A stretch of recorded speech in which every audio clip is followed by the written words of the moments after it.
The Oscars, an annual event that I look forward to, staying up in the middle of the night as a young boy in Germany excited to see who will win the prestigious prize amongst their peers. But then they decided to strip the entire heart and soul out of the Oscars. Somehow Hollywood forgot their purpose, which is to entertain. Hollywood turned into this weird bubble full of out-of-touch people that forgot that they are nothing more than just entertainers, professional liars that make millions of dollars to pretend to be an interesting person. A job I wanted myself and failed. Clearly, I'm here in my 40s in a room doing a YouTube video. Man, have I fallen. Please. Give me a subscribe. You might like my content. And you might like my humor. That's what my wife said once. I'm serious, she doesn't think I'm funny anymore, but you know what? The ha-has is what got her panties off. Oh, snap. As being a filmmaker or an actor is a job that adds zero value to society with the exception of one thing, entertainment. Instead, we started hearing moral high ground speeches from a group that has engaged in various reprehensible acts, including child molestation, sexual assaults, hard drugs, murder, cover-ups, and the list continues. Despite their own history, they find it necessary to preach to others. But we live in 2023 now, and the cell phones has opened the doors. We have now pulled back the curtains and revealed the truth about Hollywood, that they are all weird, and it should be called Holly Weird. Not Hollywood. That was a bad joke. The big difference between the Golden Globes and the NFL, on the Golden Globes, we have fewer camera shots of Taylor Swift. I swear. There's just more to go to. I need a writer. For 3 whole years, the Oscars said, no thank you, we don't need a host. And honestly, it made the Oscars even more pretentious and boring. Oh my God, I began to hate the one thing I used to love as a child. Hollywood began to take themselves way too serious. The irony lies in the fact that they're spending millions of dollars to don an elaborate outfit for the Oscars, seeking accolades from their industry peers through this lavish event, only to engage in virtual signaling speeches about social issues. Suddenly, it's not about being entertaining. Funny died years ago. It's all about inclusivity. So they decided to have not one, no, not 2, 3 hosts. A black straight woman, a black gay woman, and a white, let's say, generously proportionate white lady with blonde hairs. Blondes struggle out here in this world. All right, we are here at the Oscars. Yes. That's right. Where movie lovers unite and watch TV. This year, the Academy hired 3 women to host because it's cheaper than hiring one man. It's fun, right? Yeah, you're right. DEI is the name of the game, and baby boy, do they love it. Thing is it's rough, you know what I mean? I just gotta get on. Boy, wow, this is a lot. Gotta get on over here, excuse me. You know, I don't think that's a thing. You're safe. No, it's real, Josh. It's real. It's Academy protocol. The following year, they brought back Jimmy Kimmel, but this Jimmy was different.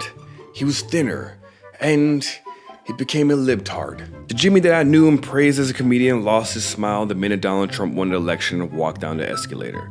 To throw icing on the cake, the Academy Awards released their own new guidelines for the Oscars moving forward. And when I tell you cannot make this shit up, I mean it. You cannot make this shit up. These are the new regulations to get in. This year, in order for a film to be eligible for Best Picture at the Oscars, it had to meet what the Academy called representation and inclusion standards. The 4 categories which determine Oscar eligibility include on-screen representation, themes and narratives, creative leadership and project team, industry access and opportunities, and audience development. Sites as underrepresented include African descent, Asian descent, Hispanic or Latin, Indigenous peoples, and Middle Eastern. The Academy requires, quote, at least 30% of all actors in secondary and more minor roles are from at least 2 underrepresented groups.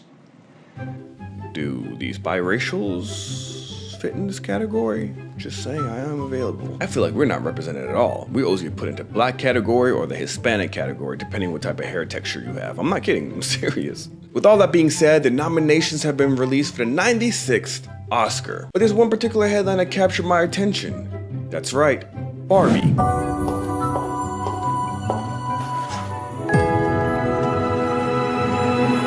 Hey, Barbie.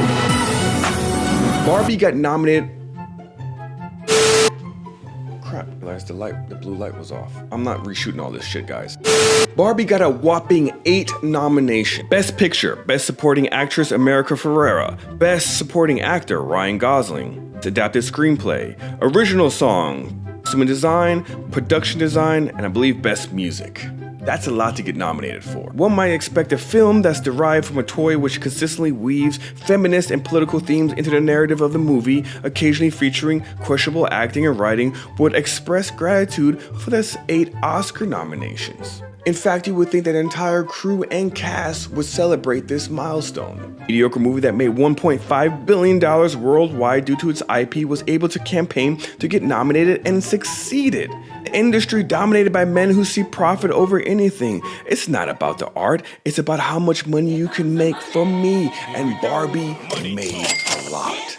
The irony about all this is that the movie is really about spends a lot of time actually addressing how misogyny tends to be the wake-up call that forces women to grow up and face the challenges of reality, particularly through Ken's storyline. In Barbie's world, Ken is just another one of Barbie's accessories. The movie's beginning narration even says that his existence is defined by whether or not he is noticed by Barbie. Essentially, he's treated the same way that women are treated in our patriarchal society. Essentially, I'm gonna be honest, I barely paid attention to the movie.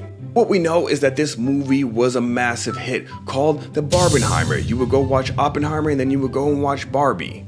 However, the reaction from the creators and actors was far from happy, I guess? Celebratory? This is what happened. Hours after Ryan Gosling received an Oscar nomination for playing Ken in the blockbuster movie Barbie, he released a statement that, quote, says, "There is no Ken without Barbie, and there is no Barbie movie without Greta Gerwig and Margot Robbie, the 2 people most responsible for this history-making, globally celebrated film.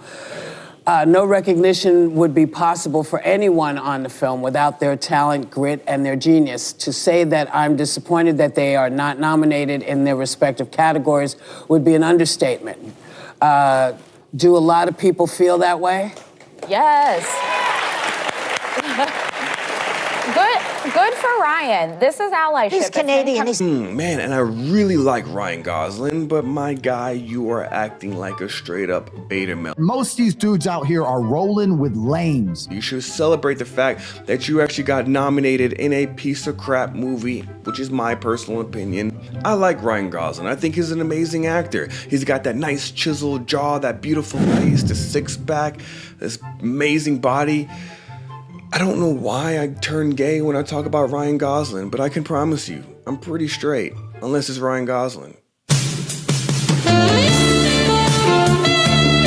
snub is labeled as the feminist snub, with discussions around the recognition of women in the key roles and the possibility of a man being the only one to win an Oscar from the Barbie movie. Truth be told, I don't think the Barbie movie should win jack shit except for set design. Give credit where credit's due. That set was awesome. It was every kid's dream come true, as well as every single rainbow family. Wish I knew how to quit you. To be very clear, Margot Robbie is an extremely beautiful, talented actress. I'm not saying she can't act. I think she was basically born to play Barbie. She looks like a Barbie. She was also born to play Harley Quinn, because she looks like Harley Quinn. Problem is that she's just in 2 bad movies, and her performance as Barbie isn't as good as some of the other nominees. And I don't think she deserves to get nominated for Barbie. Now, do I think she deserved a nomination for I, Tonya? Absolutely. In fact, I think she should have won. I think she should have got nominated for Wolf of Wall Street. Didn't get nominated for that. No one was screaming or crying back then. Not to mention that was like her first big role. So nomination should have been deserved there. She just doesn't always pick the greatest movies to be in, but she's extremely talented. And surprisingly, I am shocked that me and Whoopi Goldberg are actually finally agreeing on something. She came forward today and said that she did not get snubbed. No, everybody doesn't win. Yeah. Everybody doesn't win. Some people don't get, listen, You know about the snubs. Well, but they're not snubs, and that's what I want to sort of point out. And it's not the elites, it's the entire family of the Academy Awards who vote for Best Picture nominations, okay? We all vote for Best Picture, everybody. So there are 7 to 10 nominations that happen. And you don't get everything that you want to get. And that's so true. Not everyone deserves a prize, but the way that an Oscars is going, I wouldn't be surprised that in the next 10, 15 years or so, everybody is going to get a participation trophy.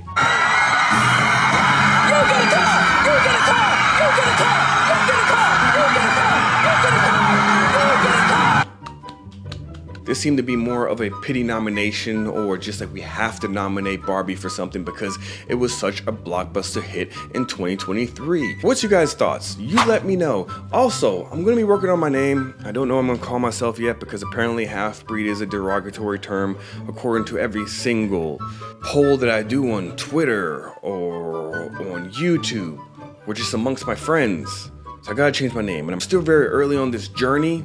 So if you guys have some good names, let me know. All I know is I'm gonna keep the Observer somewhere in there because that's what we're doing here.